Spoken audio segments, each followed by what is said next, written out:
suis rendue au concert avec mon compagnon. C'était son anniversaire la veille, donc ça faisait partie de ses cadeaux. Mauvais cadeau, je pense. On est monté au balcon, parce que le Bataclan, le placement est libre. À un moment donné, pendant le concert, j'entends des bruits. Et pour moi, c'est des pétards. Et pour moi, ça fait partie du show. Et c'est Josh Homme, le cofondateur du groupe, qui est en train d'arriver. Donc je me dis que la surprise est super, mais qu'en même temps, c'est un peu des cow-boys et qu'ils sont un peu cons de faire ça quasiment un an après Charlie Hebdo. Je passe a priori 10 bonnes minutes, 12 minutes sur ma chaise à regarder. Et je comprends vraiment pas ce qui se passe. Donc je vois les gens tomber les uns sur les autres dans la fosse. Et je me rappelle me dire, c'est magnifique, j'assiste à un flash mob, j'étais pas au courant. Et c'est génial de pouvoir assister à ça, quoi. Et puis à un moment donné, par ce balcon, en dessous, je vois dépasser petit à petit une tige en métal. Et puis d'un seul coup, je vois ce que moi je considère comme un spationaute. Donc le cerveau, en fait, fait des choses un peu bizarres, quoi. Et quelqu'un qui s'était assis devant moi 10 minutes avant que ça commence à tirer, dont je m'étais dit j'espère qu'il va pas me gâcher le concert parce que je ne voyais plus rien. J'ai un peu l'habitude d'avoir des grands devant moi au ciné ou au concert.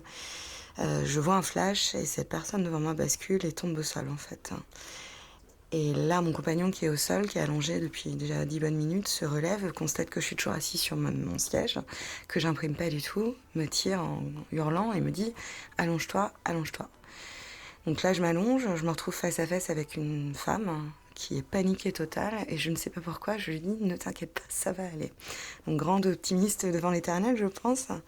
Donc on se retrouve allongé le balcon en rampant. On a des tirs qui proviennent de l'arrière qui correspondent en fait aux deux qui sont montés au balcon, donc qui sont en train d'arriver. On arrive dans ce couloir en fait qui mène à une première loge qui est à l'étage, puis à une deuxième qui a un interétage et qui mène normalement cet escalier à une issue de secours. Et au moment d'arriver sur le dernier escalier qui me donne vue sur l'issue de secours, je constate que mon compagnon est plus avec moi, qu'on s'est perdu dans cette espèce de marasme humain qui est les gens qui descendent les escaliers. Et je me retrouve nez à nez avec un des tireurs qui tire devant moi en fait et qui tue toutes les personnes en bas des escaliers. Donc là je comprends qu'on n'a pas vraiment d'issue. Je remonte en hurlant, je trouve mon compagnon, je lui attrape la main, je lui dis il faut qu'on parte. J'hurle après les gens pour que les gens remontent et on se retrouve à 40 dans une loge. Donc on ferme la porte, des gens commencent à barricader la porte et en fait au moment où le canapé va pour passer devant la porte, on entend hurler derrière la porte des coups et des voix de femmes. Et en fait il y a deux femmes qui nous disent on vous en supplie ouvrez-nous. Donc la porte se réouvre et là elles rentrent et au moment où elles rentrent je me rappelle très bien voir le début de l'arme qui arrive par en bas. Donc là il faut vraiment fermer et on ferme la porte sur des gens en fait qui sont dehors parce qu'on n'a plus le choix. J'essaye d'appeler la police, les réseaux sont saturés donc l'appel n'aboutit pas. Et en fait là je me retrouve dans une situation où je me dis sur qui je peux compter quoi qu'il se passe et quelle que soit la merde dans laquelle je suis encore capable de me mettre, ma mère. Et donc j'appelle ma mère qui habite à Nancy. Et je lui explique que je suis au Bataclan, qu'il y a des tireurs, qu'il y a des morts et qu'il faut absolument prévenir la police de Nancy pour qu'elle appelle la police de Paris. Ce qui a été fait. Ma mère m'a dit juste OK. Ça a été ma seule discussion avec elle. Donc là, j'ai fait éteindre les lampes, fermer les fenêtres et compagnie. Et après, on a attendu 3 heures dans le noir avec un terroriste qui revenait régulièrement pour nous dire qu'on ne sortirait pas vivant. Et on a eu une chance folle, c'est qu'en fait sur ces 40 personnes, il y a eu un esprit de groupe et une cohésion d'entraide et de solidarité très forte en fait.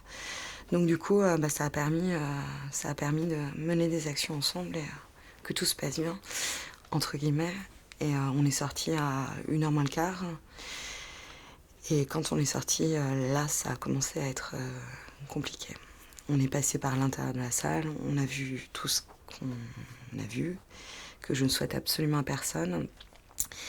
On a mis le premier pied dehors et là, la première chose que j'ai dit à mon compagnon, c'est le début des emmerdes commence. Quand on est sorti du Bataclan, on a été déplacé dans une cour. Et nous, on est hagards complètement, on vient de sortir. On est à gare, donc nous, on est un peu des bébés, c'est-à-dire faim, soif, pipi, téléphone, batterie, basta. Mais je veux dire, on s'exprime pas, on n'est pas là. Ah bonjour, alors comment vous appelez? Non, pas du tout. Et il y a 2 filles, je suis avec mon compagnon, il y a 2 filles dans la cour qui sont à 2 mètres de moi, qui me regardent. Il y en a une qui me regarde avec un sourire très, très chaleureux et qui est là, je suis là, tu vois, si t'as besoin, je suis là, t'hésites pas. Et puis il y a l'autre qui est stressée, quoi, et qui bouge comme ça et qui sait pas quoi faire, qui a envie de faire quelque chose, mais c'est tellement énorme qu'elle sait pas quoi faire de ce truc. Et puis à un moment donné, je lui dis il faut que j'aille aux toilettes, vous avez des toilettes?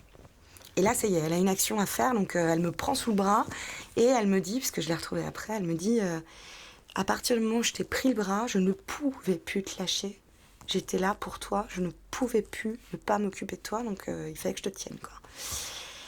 Et donc toute la soirée, elle s'occupe de nous et compagnie. Et à un moment donné, on nous appelle, on nous dit il y a des navettes qui partent à la mairie du 11e. En fait, non, on nous dit même pas, on nous dit regroupez-vous, mettez-vous en rang. Bon, mettons-nous en rang, enfin voilà, donc on nous sort, donc au final on dit même pas au revoir aux gens. Il y a un mec incroyable qui me poursuit avec cette tasse de café bouillante en me disant mais prends cette tasse, et je lui dis mais il est bouillant, je peux pas le boire, on doit partir. Il me fait je m'en fous, garde la tasse. Et le mec a filé des couettes, des machins, enfin il a filé la moitié de son appartement aux gens, qui reverra peut-être jamais, mais voilà, mais il s'en fout quoi, il donne, il est arrivé avec des tablettes de chocolat, enfin voilà, tout ce qu'ils pouvaient donner, ces gens, en fait, ce soir-là, on nous en donnait, mais tout. Ils auraient pu nous donner leur chemise. Il y a des gens qui ont filé leurs vêtements à des gens. Enfin, c'était impressionnant. Donc, on nous a emmenés à la mairie du 11e, on nous a repris nos identités. Et puis, on nous a dit de rentrer chez nous. Et on nous a dit, on vous rappelle. Et on nous a pas rappelé. Puis un jour, je passe devant le Bataclan. Je descends dans la cour. Et là, j'entends derrière moi mais oui, c'est elle, mais tu vois, je te l'ai dit, c'est elle.